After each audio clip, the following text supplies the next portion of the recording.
wonder this morning if you've ever felt like the person who wrote this letter. Dear Pastor, I need some help. Every morning I start out with the best intentions to change my ways. I think to myself, today is going to be different, but it never is. Somehow, some way, I always fall back into my same old ways of relating to people and my old habits. Sometimes I feel like there's a tug of war going on inside of me. I really want to do what's best, but I always seem to end up disappointing myself and God. I've tried everything. Prayer, resolutions, self-help tapes, even hypnosis. Nothing seems to work. Why do I keep making the same mistakes? Why am I so resistant to change? Why do I continue to do things that are bad for me? Am I simply destined for a life of self-destruction? You ever felt this way? If you have a heart for God, if you've been trying to follow God for any amount of time, I know that you have. What's the truth of the matter when it comes to the way this person feels and when it comes to temptation? The truth of the matter is that good intentions are never enough for change to occur. Good intentions are never enough. I know without a doubt that there will be people here today, and maybe people who are watching from home, who will hear this lesson at the end and say, that was a good lesson. And they'll sort of tuck it away in that filing cabinet in their mind where all other lessons or sermons or whatever it is they hear people who talk about spiritual matters say. They tuck that away and they won't change. But then there are other people, I have to believe, there are other people here today and those who are watching who are absolutely dying on the inside because they want to change. They feel just like the person who wrote this letter. They are looking for a lifeboat, a life preserver, something to help them survive. Here's the truth of the matter. This is an axiom of life. You can write it down, carve it in stone, because it's always true. Until the pain of staying the same exceeds the pain of change, you'll always stay the same. The pain of staying the way you are has to be the greatest pain. It has to surpass, exceed the pain of change, because change is painful sometimes. If it doesn't, you won't change. So this lesson today is for me and for those who want that kind of change. There is a vicious, destructive cycle that those of us who have been Christ, and maybe even those who just have good hearts, have been involved in most of their adult life. And the vicious cycle is this: I've got good intentions and I fail, and when I fail I feel guilty. And so I try again and I've got good intentions, and then I don't always do it right and I fail and I feel guilty. And I have good intentions and I fail and I feel guilty. And it's a vicious, destructive cycle. In fact, if you ride that spirit-killing merry-go-round very long, you'll just finally say, forget it. It's not worth it. Just about every person I know who's seeking God has experienced exactly what Paul says in Romans chapter 7 and verse 15. I don't understand myself at all, for I really want to do what is right, but I don't do it. Instead, I do the very thing I hate. All the things I want to do, I can't seem to do them. And all the things I don't want to do, they keep lining up at the door, and I keep doing them over and over and over and over again. And you've heard me say many times, why is it I keep going back to the same pit of sin? The same one, again and again. If you've ever felt that way, either in the past or feel that way today, then congratulations, welcome to the human race. In fact, I would say welcome to the fellowship of messed up humanity. Desire is not enough to change, but it is a start. You have to have desire. You have to have good intentions. It's just not enough by itself. But you're in the right place if you want to start your metamorphosis today. I'll tell you what, Crossview will not sugarcoat it. I won't sugarcoat it. I won't sugarcoat it about me, and I won't sugarcoat it about you. If you want to change and you want to start that metamorphosis today, then you've come to the place that's not going to stick up religion as an answer, where you just show up once or twice a week and just look pretty, and everything looks good on the outside, but inwardly you're just falling apart. You're not going to find that here. because it won't work. Honesty and transparency are the catalysts that will push you forward and change. God's business is changing the lives of people, and that's our business. Nothing more, nothing less. How are we going to defeat persistent temptation? I'm not talking about and I don't know that there's any little temptation, but you know what I mean, the ones that come along occasionally that don't just bite at our heels all the time. I'm not talking about those. I'm talking about the ones that seem to constantly defeat us, just chip away at us, piece by piece by piece. What do we do?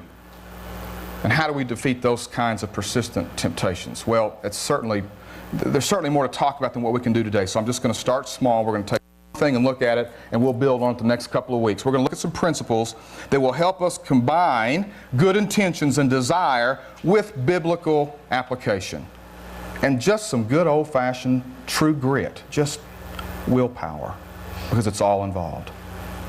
It's all involved. You and I need a pathway to freedom, but persistent, nagging temptations will enslave you. They will. And so it starts with, what we're going to discuss just briefly today, is predetermining your pattern of temptation. What does that mean? It means plan ahead. Predetermined means determine beforehand what your own pattern of temptation is. It's unique to you. You know that, right? All of us have unique characteristics. Your DNA, your thumbprint, your palm print. I mean, everything about you is unique. You also have unique temptations. Things that may tempt you don't affect me whatsoever, and vice versa. You've heard it said this way: no one plans to fail, but many people fail to plan. No one wants to fail at this that I know of. And yet we maybe find ourselves back in the same boat and facing the same old junk time and time and time again because we don't think ahead. We don't predetermine what those patterns are. Only you and God know intimately what those patterns are. It's good if you share your struggles and things with other people, but you don't share everything. There are things way down deep, tucked away in the recesses of your heart that only you and God know about. And you got to come clean with those with God and get them out on the table. If you avoid the things that you know are temptations to you, if you avoid them, though you know it, that's adding fuel to the fire. I believe that secrecy is the number one fuel of the fire of closet sin. Keep it in the closet. Just me and God know about it. God's not going to tell on me. You want to defeat persistent, nagging temptations, you've got to plan ahead. Tell you what, whether you do that or not, Satan knows your pattern of temptation, I'll guarantee you. He's had 10 millenniums or better, he and his cohorts, to work out their schemes and their devices to take us down. So even if you're not planning, he is. If you want to defeat it, mark your weaknesses and mark them well and determine your patterns so that you know how to take him on when he comes knocking. I like what Solomon said. Plan carefully what you do. Avoid evil and walk straight ahead. Don't go one step off the right way. How do you know if you're going to go one step off the right way or not? You plan ahead. You see where the potholes are. I like the way Paul says it more simply in 1 Thessalonians. Avoid every kind of evil. Well, how do you do that? You first of all determine what it is that's evil, and especially those areas of temptation that lead you to evil, and you avoid them. We say on occasion, flee all appearance. Run from all appearance of evil. Abstain from it totally, King James says. Abstain from it. Plan ahead and avoid it. Now I'm going to give you a quick lesson in Journalism 101. That was my area of study in my undergraduate degree, was journalism, business journalism. And in Journalism 101, day one of class one, they teach you a very simple way to become a good journalist and to write a good news story. And this also applies to how you study the Bible, and interestingly enough, it also applies for how to predetermine your patterns of temptation. It's simply the 5 W's and the H. Anybody know what those are in journalism? Who, what, when, where, why, and how. If you can answer those questions, you can write a news story. If you can answer those questions, asking those right questions of the text, you can become a good Bible student. And if you can ask and answer those questions in your patterns of temptation, you will be well on your way to defeating those persistent, nagging, nip at your heels all the time temptations. Now we're not going to look at why today. We're going to look at the 4 of the W's and the H. And then the lesson's yours. And you'll have to determine on whether it's going to help change you or not. When am I most tempted? When? What time of the day? What day of the week? Name the specific times. If you don't want to write them down, fine. Mark them well in your mind. You may think this is silly, but I'll guarantee you there are days and there are times when you are more tempted than other times. Let me give you some examples. Are you more tempted to be depressed and downcast on Monday? Some of you may say, well, I don't really like Monday, but Monday's not a bad day for me. I had the weekend off. Monday is my worst day. I've said it a jillion times. It's my worst day. I know when I get up on Monday mornings that I have to fight that feeling of Monday morning quarterbacking after a great Sunday. I mean, you come here to a church like this, have great praise and worship, and you get taken to the mountaintop. For me, maybe not you, but for me, I get taken to the mountaintop. I mean, it's one of the only mountaintop experiences of the week in a spiritual sense, and Monday you come crashing down. Now, I can just ignore that and say, well, it's just in my mind, and well, I don't care what it is. It still happens, and I thought I was crazy until I started reading people like Chuck Swindoll. How many people have heard of Chuck Swindoll? How many people have heard of, these Joel Osteen, preacher of the big church in Houston, and Rick Warren and Bill Hybels, and these guys that pastor 20 and 30 and 40,000 member churches where it's just always happening, exciting things. You think, how could they have a down day? And every one of them say, Monday is my worst day, because they Monday morning quarterback. I mean, I should have done this. Was anybody really touched? And Satan comes in and says, you're not doing any good. And see, Monday's my day. Sunday's not. Sunday's a great day for me. I'm not tempted in any way except to just do great things and feel excited on Sunday. But there are people who are tempted to be lazy on Sunday mornings. Yes? Maybe you're tempted to be irresponsible on Saturday night. Cutting a rug in a local tavern. Are you tempted to be grouchy in the morning? Are you more tempted to be ill-tempered when you get home from work? Before you eat, are you hypoglycemic? You don't eat for a while and you start sort of losing it till you eat and it calms you down? When are the times that you're most tempted? I'll guarantee you have them if you'll mark them. Where am I when I'm most tempted? And this obviously has to do with location. Where am I when I'm most tempted? Are you most tempted to be foul-mouthed at work? Maybe you're most tempted when you're at home all alone. You see, man, the internet is just an incredible, I mean, it's the most powerful tool in our century, I think. I think the advent has been the greatest tool. I'm talking about beyond airplanes. I mean, there's instant information. It's a great thing. Boy, it's a two-edged sword, though. And I think a lot of men would have to admit, if they were really honest, going way down in the recesses of the heart, don't tell anybody about it, only God knows, would have to say, you know, when I'm alone in my office, at home or wherever with my computer, that's where I'm most tempted. That's the where. Do my temptations to spend money I don't have occur most when I'm with all my girlfriends at the mall? You don't think location has anything to do with location. You've got your head stuck firmly in the sand. Visit any large city in this country, and there are dens of iniquity on every street corner. Maybe the where for where you're most tempted is the video store. I don't know. But mark it well. Where are you when you're most tempted? Who is with me when I'm most tempted? This has to do with the company you keep. Those of you who've walked this road know full well that in drug rehabilitation they teach you three basic principles. If you're going to change your life, If you're going to walk away from this thing that's destroying your life, you've got to change 3 things. You know what those are? Your playground, your play toys, and your play friends. Amen.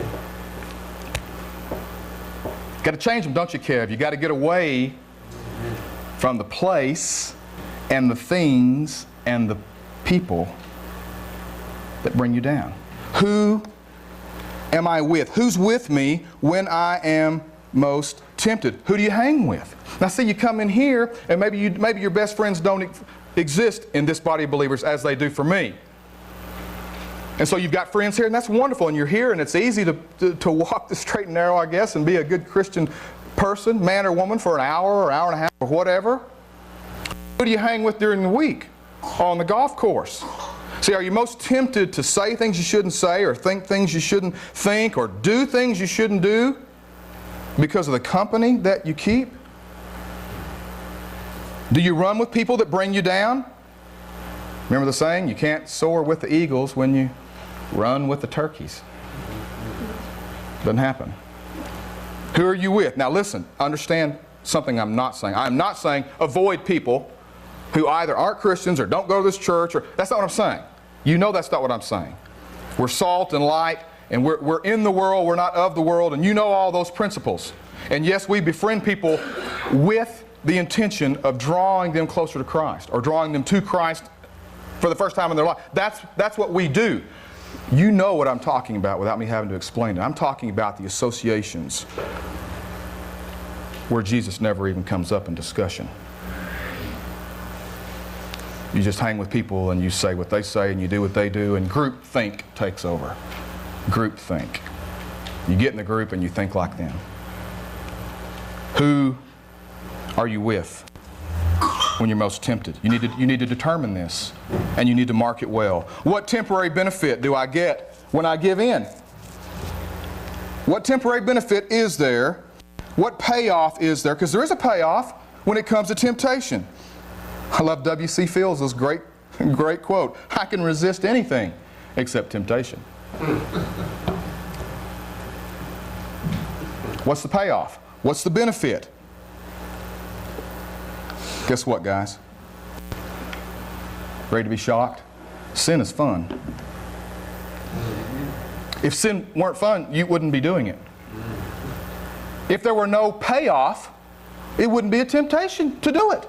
I mean, if every time you sinned, you got a jolt of electricity in your backside, you wouldn't do it very long. You know the principle behind Pavlov dog, don't you? The scientist Pavlov who studied traits in animals and tried to apply it to humans, and how every day he'd feed these dogs and ring a bell and feed them, ring a bell and feed them, ring a bell and feed them. He did that for a long time. Then he started ringing the bell and he wouldn't feed them, and they still salivated. And he'd ring the bell and they'd salivate. There's no food. People who have cats on the inside, indoors. One of the funniest comedians I ever saw talked about this. People who have indoor cats know this well. If they eat the can thing that you have to put on, you put on the electric, what's it called, can opener thing, goes, you can just go in there and do that. And here comes the cat, whoom, in the room. The guy said, I just did it just to freak the cat out, Boom, here it goes. People do the same thing, don't we? If sin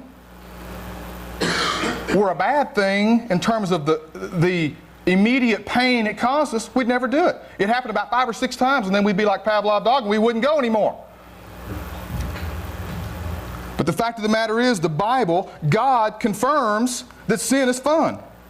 In talking about those who are known for their great faith in the hall of faith in Hebrews 11, the text says, Moses chose to be mistreated along with the people of God rather than to enjoy the pleasures of sin for a short time. What you need to see from that text is, yes, there is pleasure in sin, but keep reading, for a short time. So the question is not just, what do I get? What's the benefit of giving into temptation? The question also is, what do I sacrifice? What do I give up? And living in a culture of immediate gratification, it's very difficult to learn and live this principle. Because we like it now, and that's what sin gives you. It gives it to you now. But the fun doesn't last, and guess what? It always destroys. I like the preacher who said, when it comes to sin, there is a kick and there's a kickback. And the kickback is much worse. It far surpasses the pleasure for the short time. What benefit do you think you're going to get if you give in to the temptation? Mark that well, because there is a benefit. And then count the cost. Rate it on the worth it scale. Is it worth it to do? Last of all, how do I feel? How do I feel right before? But that means, what's your emotional state of mind? This may be the most important question in predetermining your patterns of temptation. What are my emotional triggers? You say, I don't have any. You'll lie about other stuff too. You have emotional triggers. We know how to push buttons, and we know what it's like to have our buttons pushed. If you don't think you know how to push buttons, let me talk to your spouse or your child, because we know. What are my buttons? What is my emotional state? What is it that sets me off? Know that and mark it well, so that you can predetermine your pattern of temptation when it comes to this thing. Are you tempted to cuss when you're tired, or when you're frustrated, or when you're angry? How do you deal with your anger? Anger is not a sin. How you deal with it can be.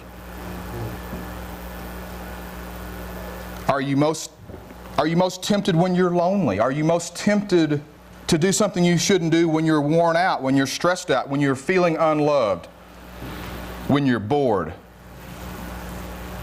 It breaks my heart to say it, but Kelly and I talked with a number, a couple of dozen,